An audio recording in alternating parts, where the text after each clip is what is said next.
ناظرین، اس ویڈیو میں ہم آپ کو مسئلہ فلسطین کی مختصر تاریخ بتائیں گے۔ یہ بھی بتائیں گے کہ یہودیوں نے اس علاقے کو فلسطینیوں سے چھین کر یہاں اپنی ریاست کیوں قائم کی۔ یہ علاقہ یہودیوں سے واپس لینے کے لیے عربوں نے اسرائیل سے کتنی جنگیں کیں اور ان جنگوں کے کیا نتائج نکلے۔ خود فلسطینیوں نے اپنے حقوق حاصل کرنے کے لیے اسرائیل کے خلاف کیسے کیسے مزاحمت کی۔ اس تاریخ کو ہم حضرت عیسیٰ علیہ السلام کی بعثت سے قبل سے شروع کرتے ہیں۔ حضرت عیسیٰ علیہ السلام کی آمد سے قبل رومن امپائر کا یہودی ریاست یہودیہ پر کسی حد تک قبضہ ہو چکا تھا۔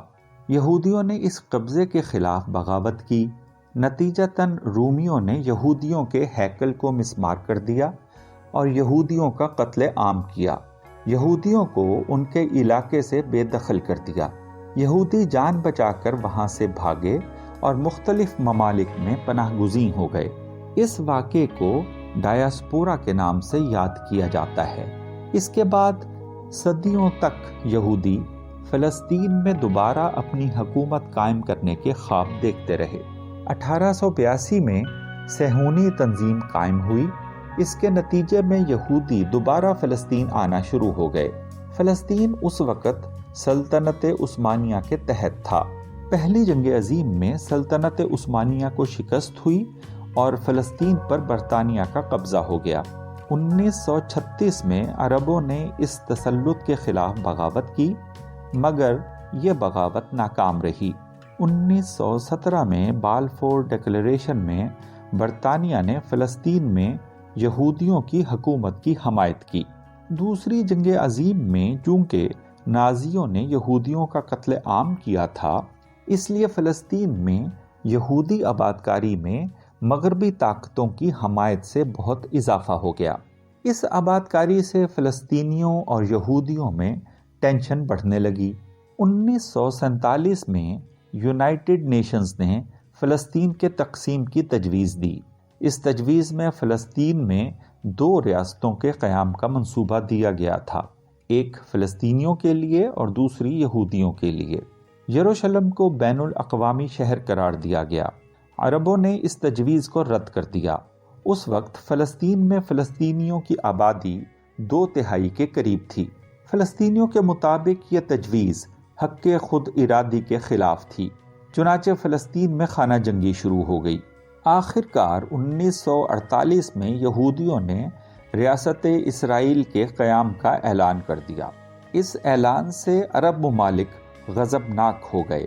ریاست اسرائیل کے قیام کے اگلے ہی دن مصر، اردن، شام اور عراق نے اسرائیل پر حملہ کر دیا۔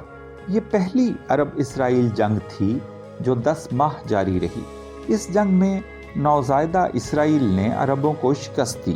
فلسطینیوں کو بڑی تعداد میں فلسطین سے بے دخل ہونا پڑا۔ اسرائیل نے فلسطین کے تقریباً 78% علاقے پر قبضہ کر لیا۔ اردن نے بھی ویسٹ بینک پر قبضہ کر لیا اور مصر نے غزہ کی پٹی پر قبضہ کر لیا۔ اس شکست کا بدلہ لینے کے لیے جون 1967 میں عربوں نے اسرائیل پر پھر حملہ کر دیا۔ اس جنگ میں بھی عربوں کو شکست ہوئی۔ اسرائیل نے ویسٹ بینک اور غزہ کی پٹی واپس لے لی۔ اس کے علاوہ مشرقی اردن، جس میں مشرقی یروشلم شامل تھا، گولان ہائٹس اور سینا پر بھی اسرائیل کا قبضہ ہو گیا۔ 3 لاکھ کے قریب فلسطینی بے وطن ہو گئے۔ ناظرین، یہاں یہ بتاتا چلوں کہ اس جنگ میں پاک فضائیہ کے پائلٹس نے اردن اور عراق کی فضائیہ میں شامل ہو کر حصہ لیا اور بہادری کے جوہر دکھائے۔ اس کے متعلق میں نے جو ویڈیو بنائی ہے اس کا لنک نیچے ڈسکرپشن میں دیا گیا ہے۔ 1982 میں اسرائیل نے PLO کو لبنان سے بے دخل کرنے کے لیے لبنان پر حملہ کیا۔ PLO لبنان سے بے دخل ہو گئی۔ اسرائیل نے صابرا اور شتیلا کے مہاجر کیمپوں میں بے رحمانہ قتل و غارت کی۔ 3000 سے زیادہ افراد کو موت کے گھاٹ اتار دیا گیا۔ 1987 میں فلسطینیوں نے اسرائیل کے خلاف ایک مزاحمتی تحریک کا آغاز کیا۔ اس تحریک کو انتفاضہ کہا جاتا ہے۔ انہوں نے مظاہرے کیے اور